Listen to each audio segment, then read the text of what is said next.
Look, I'm a Bulls fan. I actually think unless he's, 100%, no questions, no issues, like you don't, in my opinion, your future is too bright to rush back for one season. That's how I feel. Like as a Bulls fan, I'd rather sit here and say you take the Washington Nationals point of view. If you'd rather sit him than worry about winning a championship this year. I gotta agree. You think sacrificing for years ahead is worth it? I do not take the Washington Nationals point of view. You just did. It's part You're of talking that. a guy that was completely healthy all year long and planning to shut him down before the playoffs got here. No, That's the reason they shut him different. down, the reason that all that happened is because he had an injury.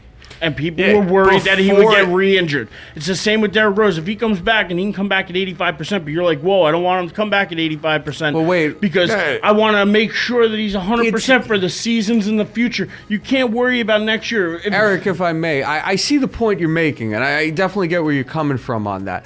I would say the only difference between the Strasburg and the Rose thing is you're talking about a player in Strasburg who did actually recover from the Tommy John surgery, but they were concerned about the workload the year immediately following his return, which is why they planned on shutting him down in September.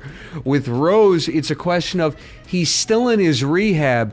Do you want him to come back when he's at 80, 85% and risk him immediately going back on the shelf for a longer period of time rather than just waiting for him to be at 100%? So I get entirely where you're coming from on that. I just think it is a little bit of a difference between the two situations. I mean, no disrespect to either one of you. In my opinion, they're not even relatively even close to the same thing. You're talking about the beginning of a season, the guy not being healthy, and that he's no matter what they do, no matter how healthy he is, he's not expected to be back till the minimum of the All-Star break, just going into this year. So what I'm trying to say is, what's the point of bringing a guy back to play 20 basketball games and you bring him back because you have a playoffs? chance to win in the playoffs? Well, I think that's why you bring him back. But if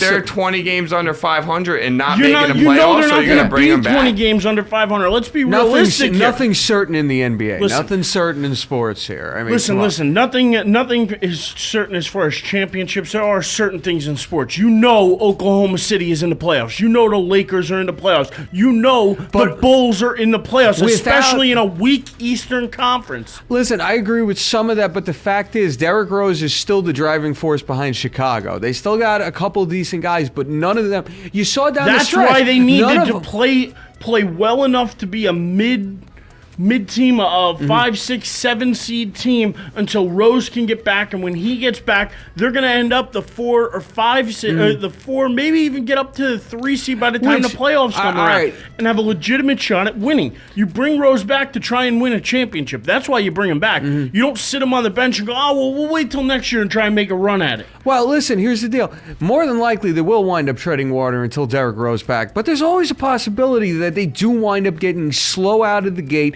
that Kurt Heinrich is not an adequate replacement, and the idea that they could be 15 or 20 games under 500 by the All-Star game, that's not out of the realm of possibilities in my eyes. I'm a betting man, and I'm telling you, if you told me the Bulls were going to be 15 games under 500 at the All-Star break, I would bet the farm on it. I wouldn't be putting money on anything having to do with the Bulls this year. I'd be betting the farm on it. Okay. Tom Thibodeau is a good coach. All right, anyway, what were we talking about originally? Tibbs as a head coach.